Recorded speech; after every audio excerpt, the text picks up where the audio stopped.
Sorry, it's just me. Oh, Nora's not here today. She's getting ready for the Oscars. She's very excited, but she's had a couple of mishaps and couldn't quite make it. yeah.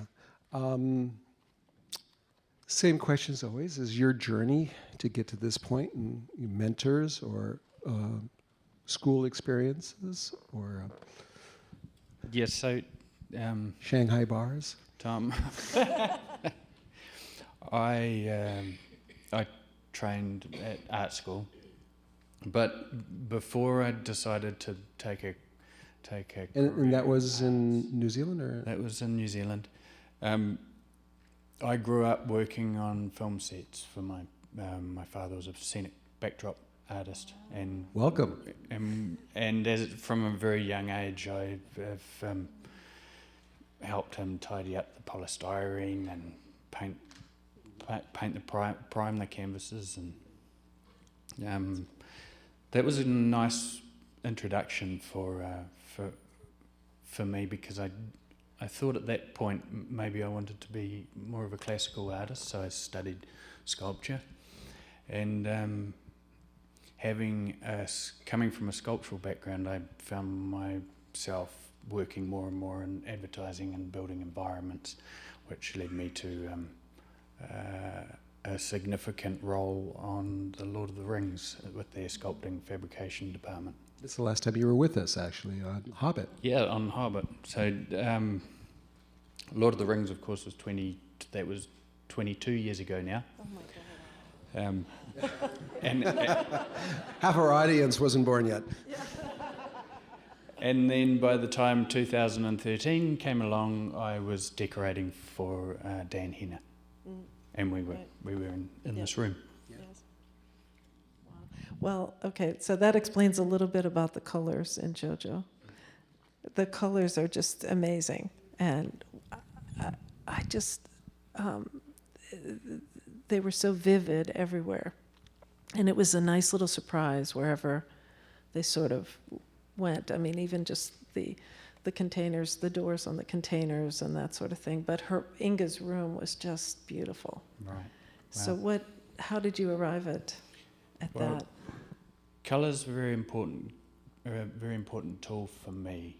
I find that you can not only evoke a various palette of emotion from the use of colour, but you can also ground an audience into a moment in the story. So if we come back to, for instance, Inga's room with its slightly dustier palette, it's a little bit kind of melancholic, kind of somber vibe to it.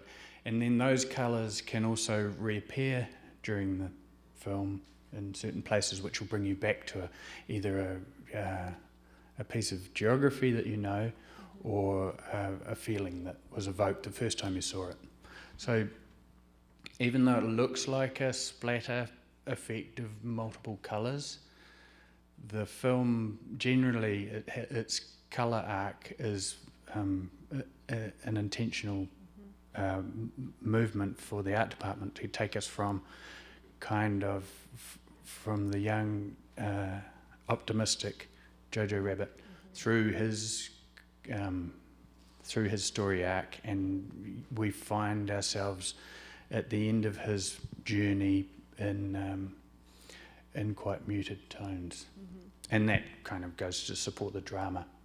And I think we also took a few liberties with historical colours, because our experience of this story is not only that of an 11-year-old boy, but also it's the colour palette's there to serve the narrative, and because we're not being a historical film, we are being an emotional film, so your first key needs to be an emotional reaction from the audience. So we use colour for that. It's interesting to blend the historic aspects of it with the emotion. I mean, that really did come across. So I think that was really well done. Yeah, it's nice. I mean, it's not totally inaccurate because in Germany in the 1930s, the German society was at the height of its artistic movement. It was the end of the Bauhaus movement. It was the beginning of kind of a very Germanic design revolution in furniture and architecture. Mm-hmm. So with that combination of Bauhaus and Art Deco, we have a unique opportunity to show a German aesthetic which was actually really vibrant. Yeah, needless to say, it's a dark comedy, and I always thought only Mel Brooks could make the Third Reich funny, and somehow you found your own voice in all of that. What in the early process, when you don't have 400 people standing at your door for decisions and questions and answers and budgets, what gives you the most joy in that early period when you're getting to know the material? Really, the exploration into what the movie is going to be is my favourite part. I mean, you have an initial reaction to the writing, but it took us to travel to the Czech Republic, to the location that was kind of budget favourable, maybe had a few details that were historically kind of quite useful for us. So did you take over an actual community, a town centre? Yeah, so the Czech Republic is quite big, turns out. I got off the plane and got driven around in a van and said, this is great, this is a fantastic spot. And then a few days later they tell me that they're like 200 miles away from each other. But we picked two little villages, a village called Žatec and one called Úštěk, which were largely kind of kept in a time capsule. I mean, there's some beautiful little villages in the Czech Republic that are kind of almost virtually untouched. We did a little bit of colour therapy with them, and we took away a few of their modernised components. We had to take down a lot of satellite dishes. And then you blew up a bunch of buildings. And we blew up a few buildings. So you'll never work there again. We worked very closely with the local communities there to make sure they were happy with us being there. We put some gallows in the main street, and we hung swastikas, and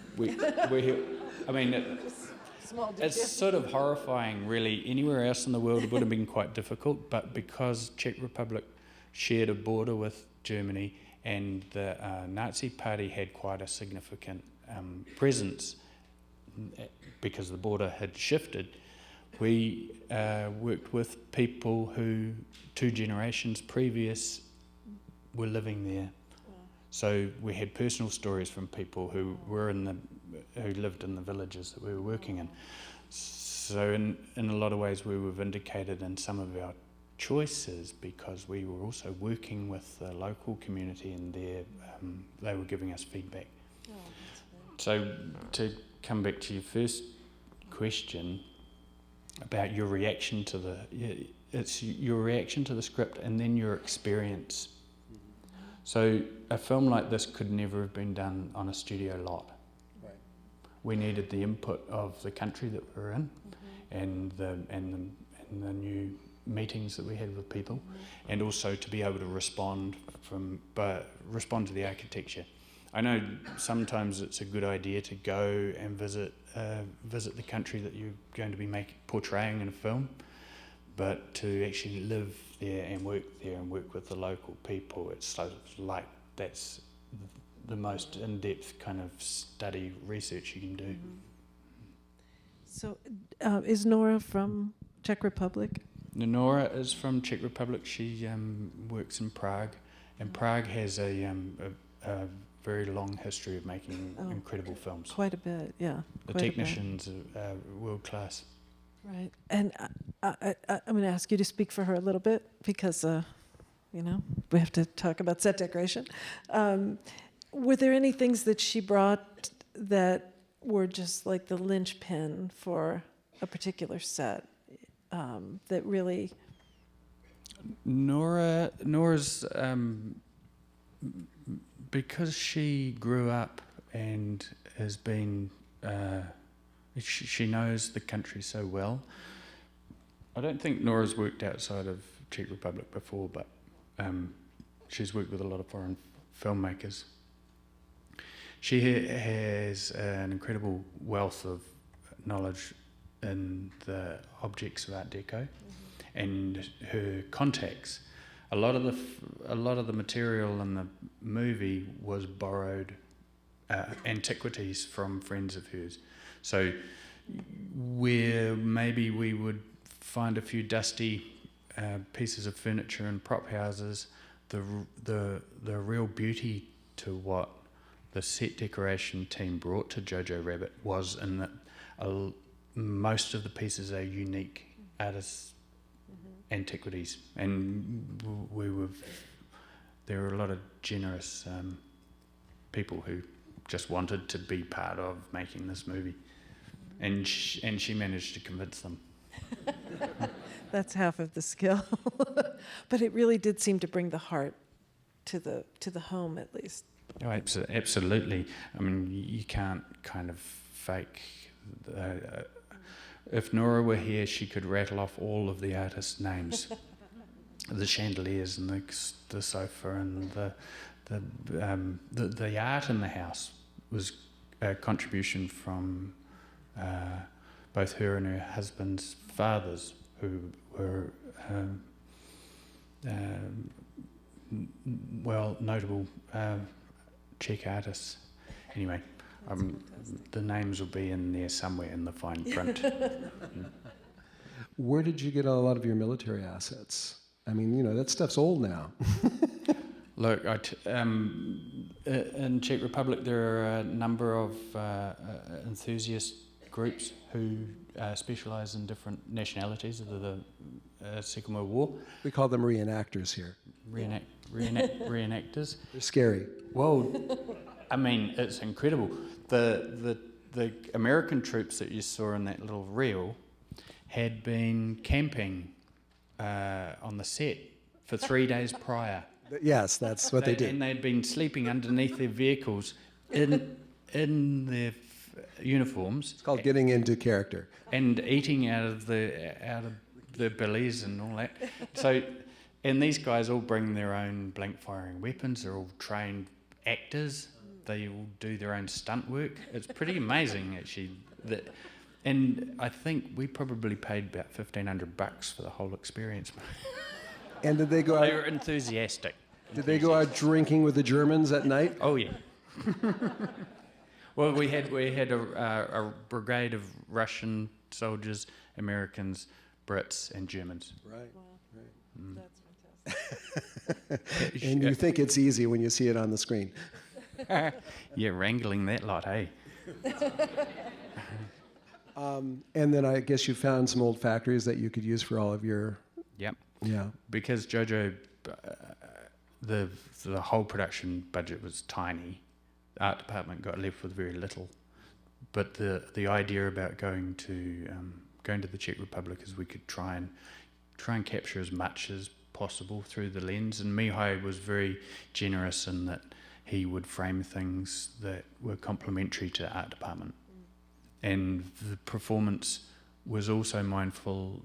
Our cast were mindful of where their surroundings, and we could inhabit a street and kind of forget about the shopping mall behind us. And there are a few situations like that, and we had a couple of old ruined villages that we went to. There was a sugar refinery that was half collapsed and left overgrown, and we fixed up and made it sturdy and added a few extra walls and things, made it safe. And really, the quantity of material meant that in Tom and Taika's edit, Tom Eagle's the editor, they could make the world so much bigger than what our original plan was. Did you have any set extensions, digital set extensions? Our Jason Chen, our VFX supervisor, lent some help with a few battleground set extensions. We needed to put ourselves back in our fictitious Falkenheim town, which is a town that we made up, and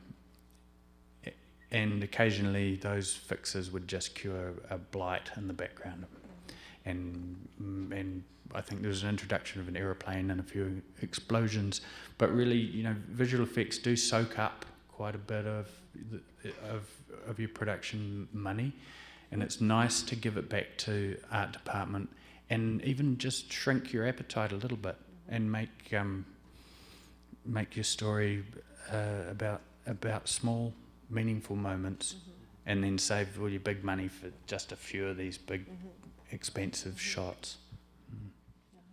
It really worked. I mean, it just was so, just the way that you were able to capture everything was just so wonderful.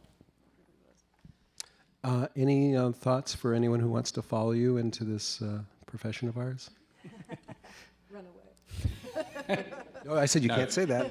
It is actually, it's such a rewarding experience being production designer and making something that you're proud of. So the key thing, my attitude to it is, if you're going to go and do the work, just do it to the best of your ability. You don't have to pretend to be anything except for yourself, and do the strongest version of yourself that you can. And people will recognize it, and then they'll keep hassling you to do jobs. And you end up here. Well, we'll see about that. Thank you so much. Beautiful work. Could you set up 1917, please?